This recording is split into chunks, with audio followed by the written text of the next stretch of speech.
There's a difference between attraction and a relationship. Okay? Most of us get into a relationship because there's an attraction. The difference is attraction is the present and temporary. Relationships have to be built for the long term. So they're actually opposing forces. Again, attraction is in the present state and temporary. Relationship is built for long term. Okay? So, just because you are attracted to somebody doesn't mean they are the person to build a relationship with. Because attraction is fleeting. What you're attracted to today, you may not be attracted to tomorrow. Bam.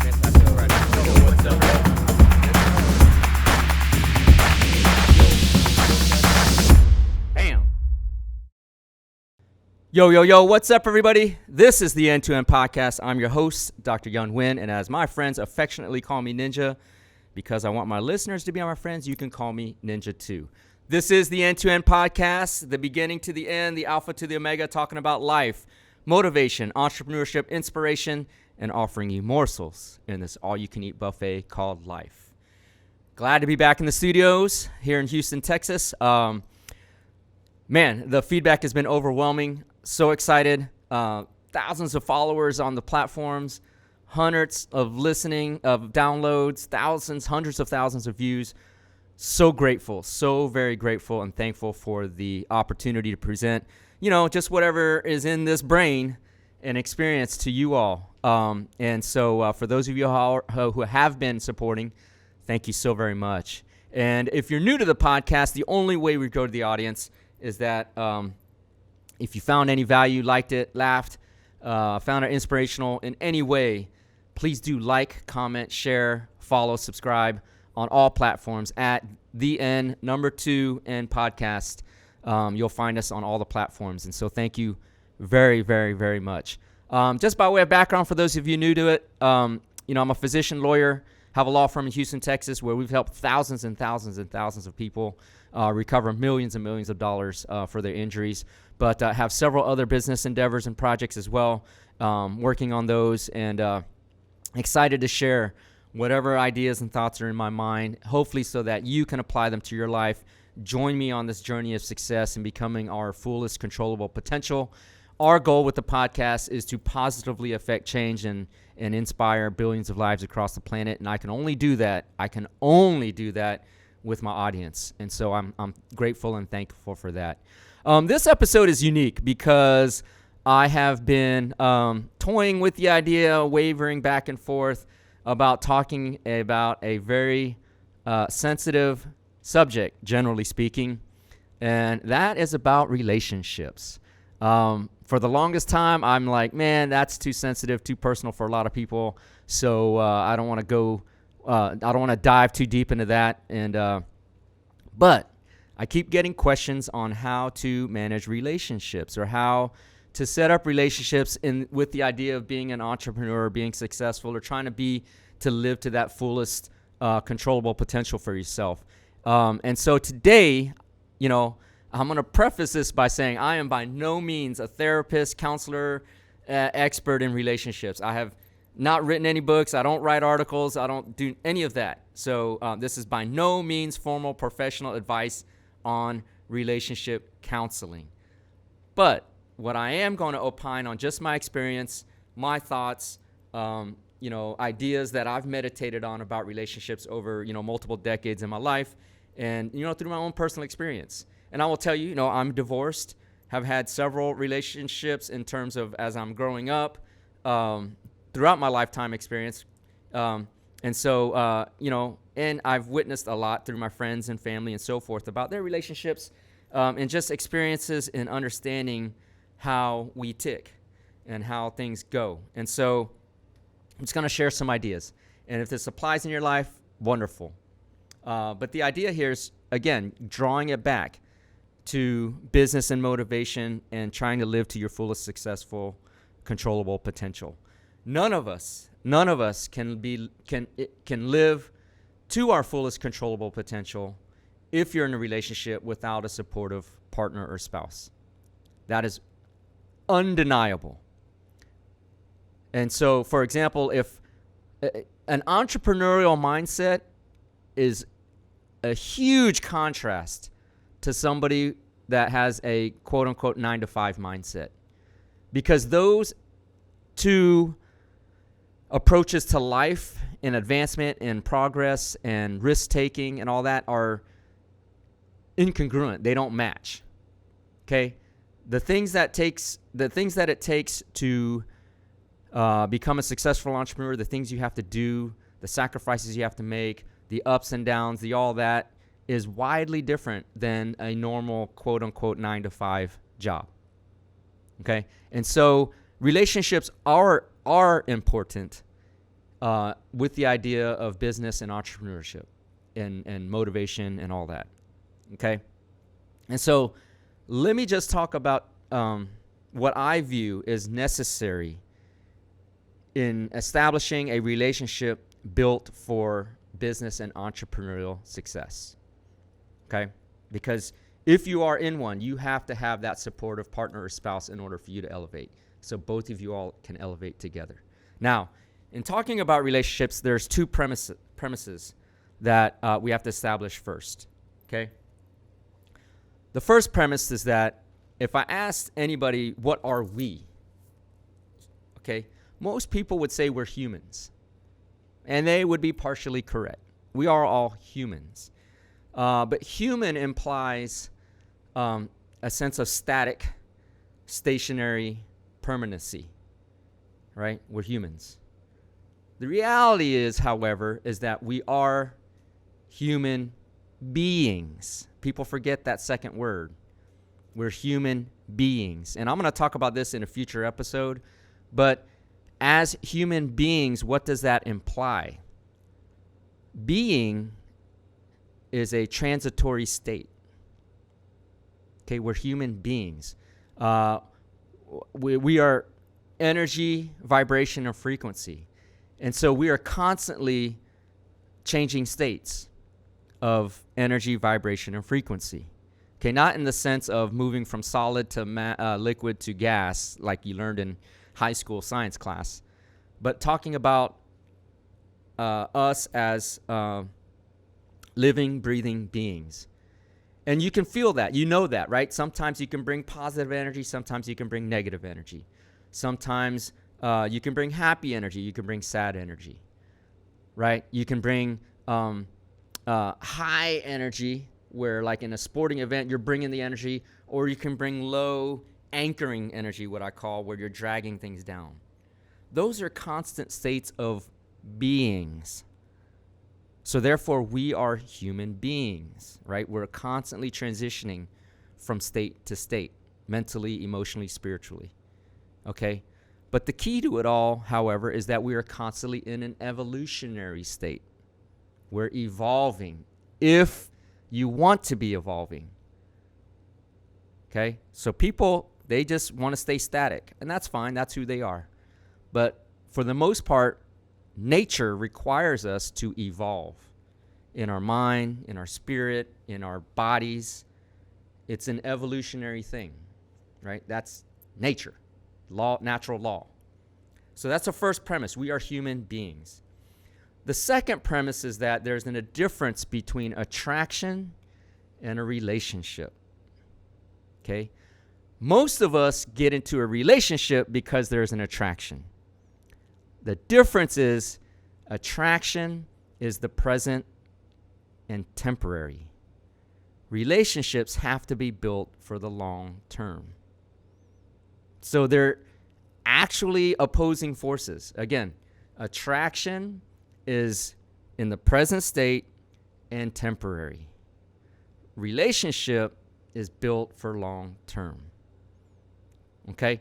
So, just because you are attracted to somebody doesn't mean they are the person to build a relationship with. Because attraction is fleeting. What you're attracted to today, you may not be attracted to tomorrow. I might like the red Ferrari today, but I might prefer a black McLaren tomorrow. These things are temporary states of emotional being, temporary states of perception, temporary states of fleeting chemical, electrical, vibrational reactions in your body that change. Okay? We are attracted to things right now in the present moment. We cannot know what we're going to be attracted to tomorrow, next week, next month, next year. There's no way to know that. So my first caution, it would be in those two premises of, we're human beings in evolutionary transitionary states and attraction, is don't look to build relationships with people that you are initially just attracted to. Yes, you can have friendships and relationships and, quote unquote, play the field or whatever it is, how you call it these days, where you're just kind of dating around. By all means, attraction, do that, because that's just for the moment. But when you're looking to build relationships, pause and think about the following. Now, this is, quote unquote, what would be my secret to establishing relationship. Again, relationships are if you're in one, it's very important to know who you're with in order to become successful entrepreneurially, because you have to have a supportive partner or spouse. Okay. Again, imagine this is one person, male or female. This is one person, male or female, and you're looking to build a relationship. Two things. We're constantly evolving human beings. Okay. We constantly are evolving our own state of energy and evolution. Okay, so as we're moving. Now the issue becomes this here. Individually, we may become wide apart, and we may be coming back together, constantly moving up. Okay, that's the relationship. Now, the problem is when there's an incongruency, okay, between the evolutionary states of the two people in the relationship. Let me repeat that. The problem with a relationship begins when there's an incongruency in the evolutionary state of the two people involved in the relationship. We are, again, human beings. We are constantly moving and transitioning in our state of energy and what we want out of life, how we perceive life. It's no longer an attraction. We're now building. Now we're in a relationship. Okay? So what happens? And probably this is what happened in my relationship. That evolution in my initial first marriage, that evolution got too wide.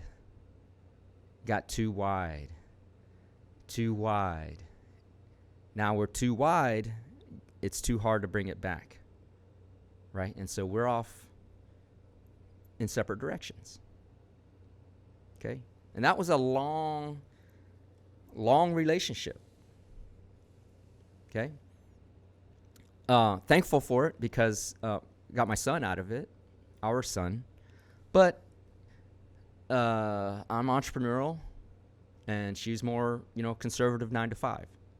And those are incongruent. So we're over here evolving over here.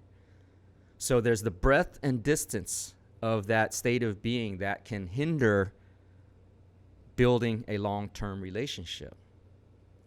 Now, the second component where there can be incongruency is pace. Okay, remember, this is one person, this is the other person, and we're evolving.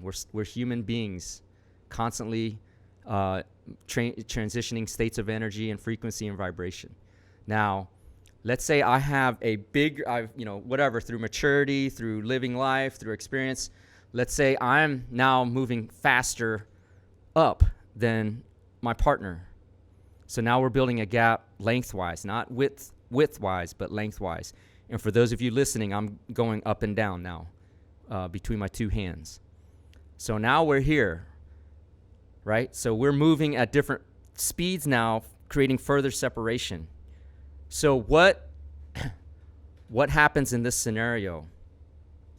Well, the person vibrating faster or transitioning or evolving quicker in their lives, trying to get to wherever they want to go with their goals and dreams and whatever, they feel now that the other partner is slowing them down. right? You have this gap. Now, what does the bottom person feel who's vibrating at a slower pace or moving at a slower pace? They feel the other person is leaving them behind. And what does that create? That creates an incongruency in the evolutionary state of you as a human being. So ultimately, what does that lead to? Well, that leads to resentment for one another. Hey, you're leaving me behind. You're doing all these things. You're not letting me participate with you. The other person, man, you're dragging me down. You can't keep up. I'm trying to build this for us, but you're not helping out. It's an incongruency, and that leads to resentment, and ultimately that leads to failure of the relationship. So I give you two scenarios, right, where your evolutionary paths are just leading in different directions, where it's incompatible or incongruent, but also at different speeds. That is also incongruent. These two things lead to relationship failure. Okay, so what is the key now? How do we prevent this? Well, again, the future can be planned, but it's never predicted, right? So I would say this. These are my keys to relationship building. First off, you're going to use attraction to find what you like, but remember, attraction can change. So don't use attraction as the basis of a relationship, okay? Remember, several podcasts ago, family is built around values, shared values.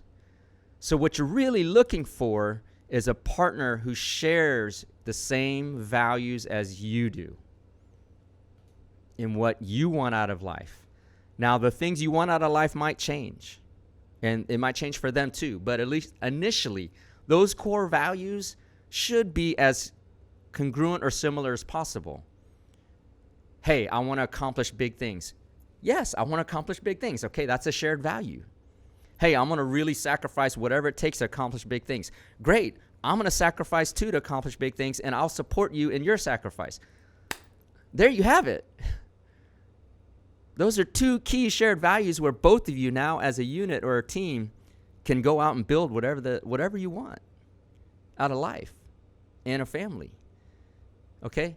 A second shared value, for example, would be, hey, I'm going to sacrifice personally a lot in order to achieve these big dreams. And if your partner's like, hey, I'm going to sacrifice a lot too to accomplish big dreams. And oh, by the way, I'm going to support you in your sacrifice. What more could you ask for, right? In terms of building big dreams and an empire together.